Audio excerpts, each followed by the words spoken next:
चाणक्य नीति नंबर 2, खुद की कीमत पहचानो वरना कोई और तय कर देगा।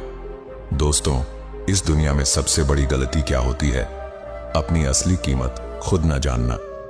जब तुम अपनी कीमत नहीं जानते तो दुनिया भी तुम्हें उतनी ही अहमियत नहीं देती। लोग तुम्हें वैसा ही आंकते हैं जैसा तुम खुद को देखते हो। अगर तुम खुद को छोटा समझो तो कोई तुम्हें बड़ा नहीं बनाएगा। यह सच है कि अक्सर हम दूसरों की तारीफ के लिए तरसते हैं, पर असली ताकत तब आती है जब तुम खुद अपने मूल्य को समझो। आचार्य चाणक्य ने कहा था, स्वयं की महत्ता जानो तभी कोई तुम्हें समझेगा। क्या तुमने कभी सोचा है कि तुम खुद अपने लिए क्या करते हो?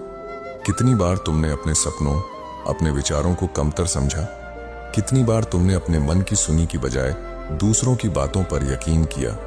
यही वह कमजोरी है जिससे लोग तुम्हें अपने हिसाब से तोड़ते और जोड़ते हैं। खुद की कीमत समझना मतलब अपनी सीमाएं जानना, अपनी ताकत को पहचानना और दूसरों के सामने खुद को कमतर नहीं आंकना। जब तुम अपनी असली कद्र करोगे तो कोई भी तुम्हें अपमानित करने की हिम्मत नहीं करेगा। और याद रखो, जिसने खुद को कम समझा वह दूसरों से सम्मान की उम्मीद कैसे कर सकता है? तो अब वक्त है खुद से वादा करने का।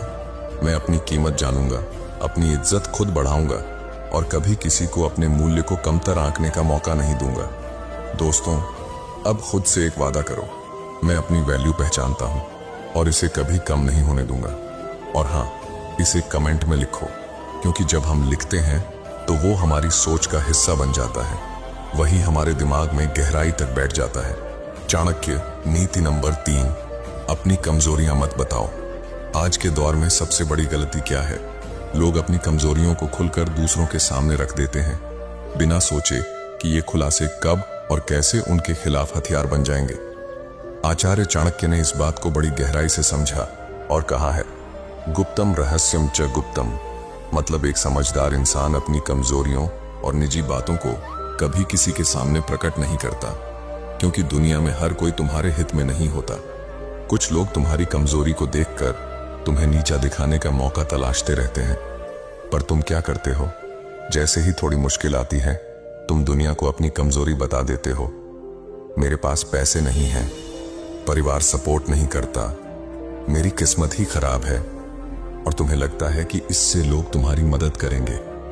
असलियत यह है कि अधिकांश लोग तुम्हें मदद नहीं देंगे, बल्कि ये बातें सुनकर तुम्हारी कमजोरी का फायदा उठाने के लिए ही इंतजार कर रहे होते हैं।